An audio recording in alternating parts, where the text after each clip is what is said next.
Umurku 7 tahun waktu pertama kali aku naksir cewek. Meskipun waktu itu aku belum paham bener soal itu. Cewek baru itu bernama Simone Richards.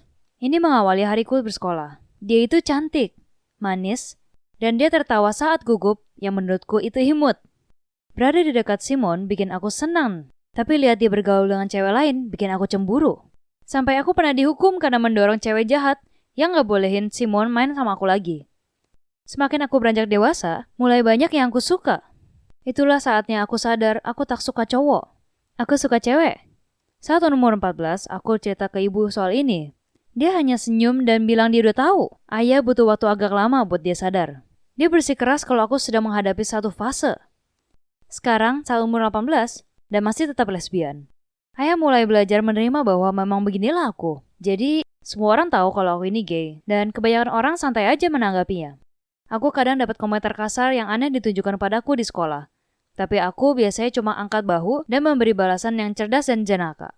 Hidup ini baik dan aku merasa bebas akhirnya bisa jadi diri sendiri. Paling tidak begitu, hingga aku mulai menumbuhkan rasa yang sangat besar pada sahabat ibuku. Ibuku sudah berteman dengan Anita selama beberapa tahun.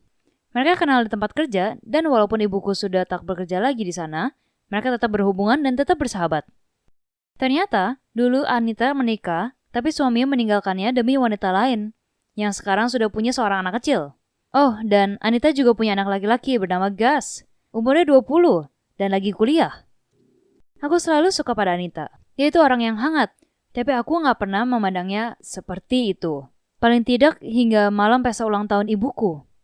Jadi tiap tahun, ibuku selalu mengadakan pesta ulang tahun di rumah kami, di mana ibu mengundang beberapa teman, menyajikan canapé, dan memasang lagu-lagu asik. Oh, juga selalu dengan gaun keren. Aku diam-diam menyukai pesta-pestanya.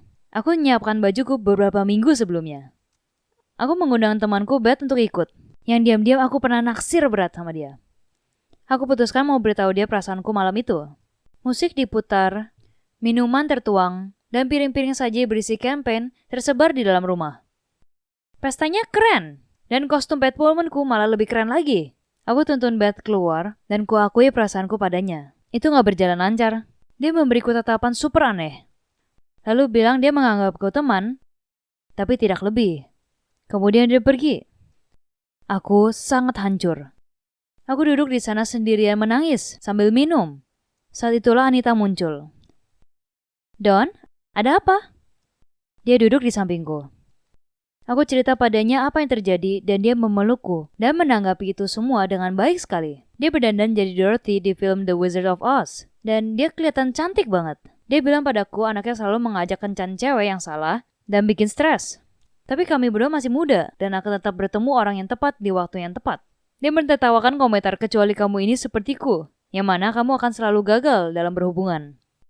Tiba-tiba aku mulai melihatnya dengan sudut pandang baru. Sebulan kemudian, perasaanku pada Anita berkembang.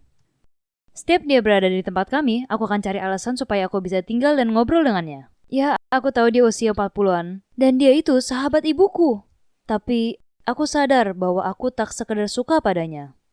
Ini lebih dari itu. Aku sungguh mencintainya. Suatu sore, aku sedang sendirian di rumah nonton film saat bel pintu berbunyi. Aku menjawabnya dan ternyata Anita sedang berdiri di sana menangis.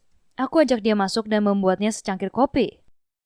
Neneknya yang tinggal di Inggris dilarikan ke RS dan dia pikir beliau tidak selamat. Kami ngobrol sebentar dan tak lama dia terlihat sedikit terhibur. Terima kasih Don, kamu itu pendengar yang baik. Dia memelukku. Saat kami menjauh, dia tersenyum padaku. Dan sebelum aku bisa mempertanyakan tindakanku, aku maju dan menciumnya. Setelah beberapa detik, dia menjauh dan menatapku aneh. Don, aku tahu, aku gak seharusnya gitu. Tolong, lupain aja. Aku bergegas keluar ruangan. Aku mengunci diri di kamarku dan menyendiri. Aku sudah mencium sahabat ibuku. Apa yang kupikirkan? Akhirnya, aku turun ke bawah untuk minum. Aku gak nyangka Anita masih ada di sana setelah berjam-jam berlalu. Tapi di sanalah dia. Kami saling menatap canggung, lalu mulai bicara. Aku minta maaf setelah menciumnya, dan dia bilang itu tak apa. Gak lama, kita ngobrol seolah tidak ada yang terjadi. Gak bisa dipungkiri kami merasa ada getaran nyata. Anita berkata dia pamit, jadi kuantarkan dia menuju pintu. Saat itulah dia maju dan menciumku. Rasanya benar-benar ajaib. Setelah beberapa menit, dia menarik diri dan bergumam tak seharusnya dia melakukan itu. Dia menyebut ibuku dan bagaimana mirip umurku dengan anak lakinya. Lalu dia bergegas pergi. Aku berteriak mengejarnya, kalau kami dapat menyelesaikan masalah ini. Tapi dia tak kembali. Sudah beberapa minggu sejak kejadian itu, dan Anita belum muncul. Alasan terakhir ke ibu adalah dia sedang tidak enak badan.